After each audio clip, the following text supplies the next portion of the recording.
ఇప్పుడు no cost cough syrup తో 60 రూపాయల విలువ గల ఇన్హేలర్ పూర్తిగా ఉచితం. దెబ్బకి దగ్గు జలుబు మాయం. కడపలో ఏపీ సీఎం చంద్రబాబు నాయుడు మాట్లాడుతున్నారు. లైవ్ చూద్దాం. ఇంకొక 6,000 మూడో విడతలో వేస్తాం.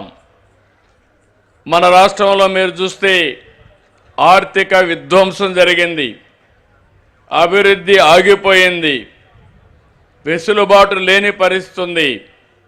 చెప్పిన మాట నిలబెట్టుకోవడానికి ఎన్ని ఆర్థిక ఇబ్బందులున్నా ఏమాత్రం ఆలస్యం చేయకుండా 2 విడతలు కలిపి 6,310 కోట్ల రూపాయలు అన్నదాతకి ఇచ్చాం, మీ అకౌంట్లో జమ చేశాం. ఇది మా చిత్తశుద్ధి అని మరొకసారి మీ అందరికీ విజ్ఞప్తి చేస్తున్నా. అయితే ఈరోజు రైతన్న భవిష్యత్తు మార్చే మార్పు గురించి మనం ఆలోచించుకోవాలి.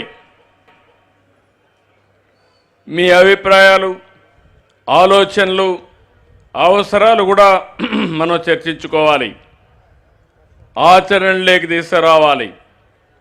సాగు తీరు మారాలి, వ్యవసాయం లాభసాటి కావాలి, అన్నదాత బతుకు మారాలి. దీనికోసమే మనం ఆలోచిస్తే అనేక విధాలుగా మనం ముందుకు పోతున్నాం. ఈరోజు ప్రధానమంత్రి గారు ఉపన్యాసం కూడా మీరు విన్నారు, ప్రకృతి సేద్యం.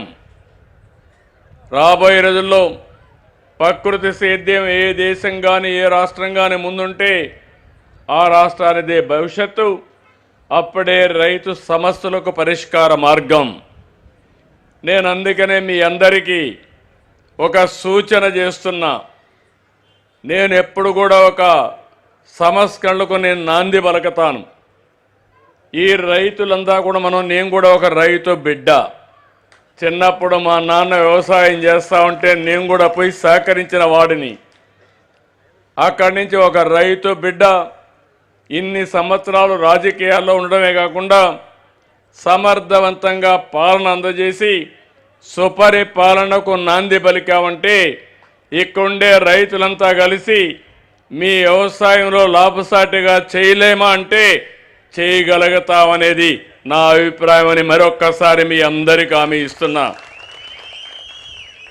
అందుకే ఈరోజు నేను ఒకటి ఆలోచించింది, ఒక 5 ప్రిన్సిపల్స్ ఇవి, పంచసూత్రాలు లేకుంటే పంచమంత్రాలు, మీరు ఏమనుకున్నా పర్వాలేదు. ఇది పాటించిగానే అనునిత్యం ఆలోచిస్తే మన సమస్యలకు పరిష్కార మార్గం దొరుకుతుంది. లేదంటే రాష్ట్రంలో ఉండే రైతాంగం ఇంకా మేము పాత పద్ధతిలోనే వ్యవసాయం చేస్తాం, ఎప్పుడు చూసినా గవర్నమెంట్లే ఆదుకోవాలంటే కొన్ని గవర్నమెంట్లు ఆదుకుంటాయి, కొన్ని గవర్నమెంట్లు ఆదుకోవు. దానివల్ల రైతు భవిష్యత్తు ప్రశ్నార్థకంగా మారుతుంది. ఈరోజు కేంద్రంలో రాష్ట్రంలో ఎన్డీఏ ప్రభుత్వాలు ఉన్నాయి, డబల్ ఇంజన్ సర్కార్ ఉంది. అందుకే మీరు చూస్తే ఎప్పుడూ జరగని అభివృద్ధి ఈరోజు మనం చేయగలుగుతున్నాం. నేను ఎన్నికల కంటే మీ అందరికీ ఒక హామీ ఇచ్చాను, నా అనుభవం ఉంది. ఇన్ని సంవత్సరాలు చేసిన దానికంటే కూడా భిన్నంగా చేస్తా. ఇన్ని సంవత్సరాల్లో ఏం చేశానో 5 ఏళ్లలో చేసి చూపిస్తానని ఆ రోజు మీ అందరికీ హామీ ఇచ్చాను.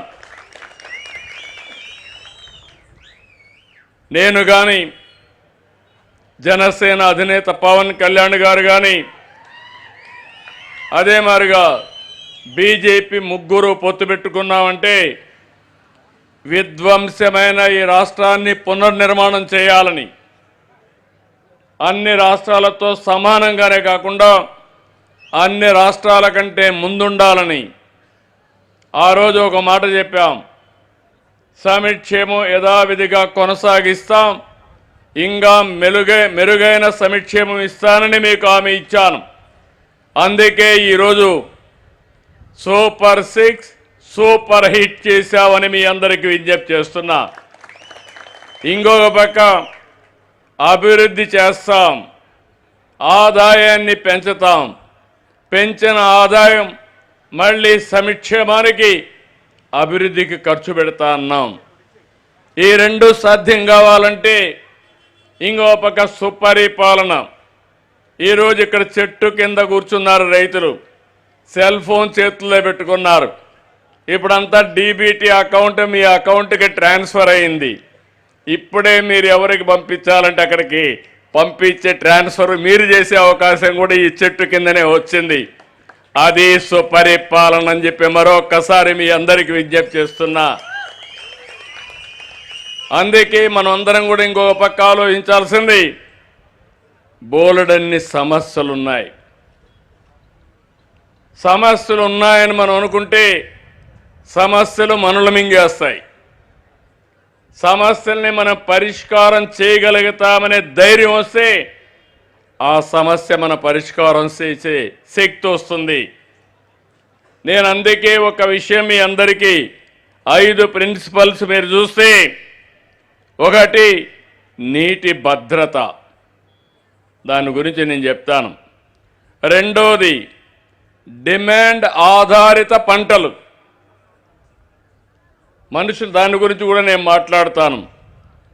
మూడోది అగ్రిటెక్, అగ్రికల్చర్లో టెక్నాలజీ ఏమేమి వాడాలి, ఎన్ని సమస్యలకు పరిష్కార మార్గం వస్తుంది, అది ముఖ్యం. నాలుగోది ఏదైతే వ్యవసాయ ఆధార పరిశ్రమలు, మనం పండించిన పంట మన ఊర్లో అమ్మడమే కాదు, అదే ప్రధానమంత్రి గారు చెప్పింది, మనము పండించిన పంటలు ప్రపంచమే వేదికగా ప్రపంచం మొత్తం సరఫరా చేయగలిగిన రోజు వస్తే అప్పుడే ఈ రైతాంగం బాగుపడతారు, నిలదొక్కుంటారని చెప్పి నేను మీకు తెలియజేస్తున్నా. దానికోసం ఫుడ్ ప్రాసెసింగ్కి వెళ్ళాలి. ఇంకో పక్క ఈ 4 విధానాల్లో కూడా ఓసారి ఇబ్బంది వస్తే ప్రభుత్వాలు ఆదుకోవాలి. ఆ కార్యక్రమం ఇప్పుడు చేస్తున్నాం. ఇంకా ఆదుకోవాలి, రెగ్యులేట్ చేయాలి, ఆధునికమైన నాలెడ్జ్ మీకు అందుబాటులో పెట్టాలి. ఈరోజు మీరు ఒక్కసారి ఆలోచిస్తే, నేను ఏదైతే నీటి భద్రత గురించి మాట్లాడాను, నాగరిక ప్రపంచం మొత్తం ఎక్కడైతే బాగా అభివృద్ధి అయిందంటే ఎక్కడ నీళ్లుంటే అక్కడే అయింది. ఈ విషయం మీరు గుర్తుపెట్టుకోవాలి. ఈ రాయలసీమలో నేను కూడా పుట్టా, ఈ రాయలసీమలో నేను కష్టాలు చూశా. రాయలసీమ మీద ఆశ వదులుకున్నారు, ఎడారిగా మారిపోతుందన్నారు. ఎడారిగా మారిపోయిన సూచనలు కూడా వచ్చాయి. ఈ రాయలసీమ ఒకప్పుడు రతనాల సీమ, ఇప్పుడు రాళ్ల సీమగా మారిపోయింది. ఎడారిగా మారిపోతుందంటే మొట్టమొదటిసారిగా మన ఆశలు చిగురించే విధంగా చేసిన వ్యక్తి నందమూరి తారక రామారావు గారు.